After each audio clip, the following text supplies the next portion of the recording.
Hello गाइजहरू सम्पूर्णलाई स्वागत छ। आज चाहिँ म दोलखा जिल्लाको जिरी नगरपालिका जिरीमा छु। यो चाहिँ पर्यटकीय एकदमै पर्यटकीय स्थल हो। यहाँ यसलाई चाहिँ नेपाल स्विजरल्यान्ड भनेर पनि चिने गरिन्छ र आज यी जिरीकै पर्यटकीय स्थलमा यी नेपाल सरकार माताहरूको एक मात्र गइरहेको छ। पाँच गइरहेको गाई चाहिँ तपाईँहरूलाई देखाउन गइरहेको मा चाहिँ यस्तो व्यावसायिक रूपमा गाई फार्म सञ्चालन गरिएको रहेछ। यो चाहिँ सरकारी गाईहरू चराइरहनु भएको छ। यहाँ दुईजना गोठालो खोजिरहनु भएको रहेछ।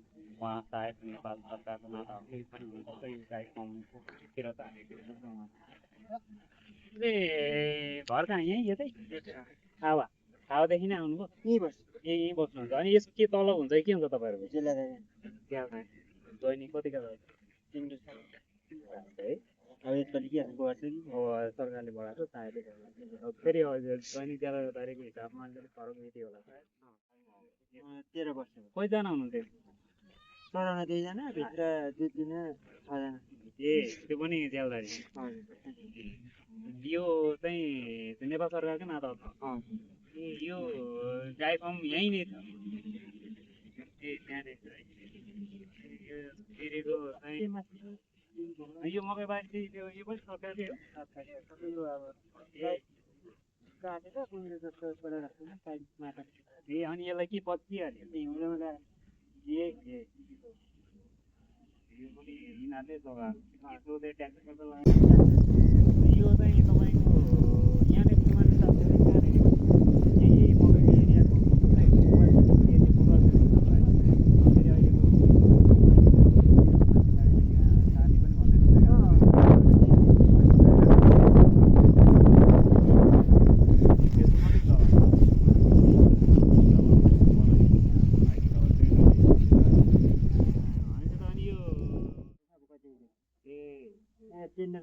टेन्डर गरेर यो पनि ठेकाकै हो कि सरकारले नै दिएको भन्ने खबर त्यही दुध विकास सङ्घबाटै आउँछ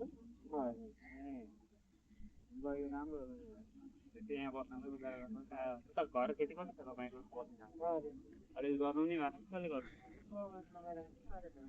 ए कति उमेर हो हजुरको? 13 वर्ष यहाँ काम गरेको बेलुका 4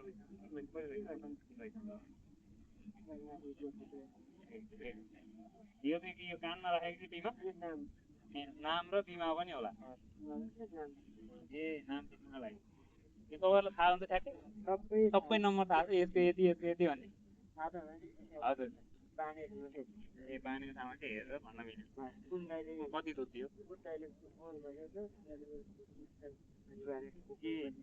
यो बाख्रा पनि नेपाल सरकारको स्थानीय यहाँ जसले चलाउनु पाइन्छ त्यही त हामी अहिले सोच्दैछौँ क्या यो व्यक्तिको चाहिँ यहाँ चलाउनु नदिनुपर्ने हो नत्र अन्त जसले नि गाई बस्तु पालेर यतै चरायो नि हुन त यो फाँट त ठुलो छ नि त के भन्नु चाहिँ रामेछापा ए है ए उहाँ पनि जानुभयो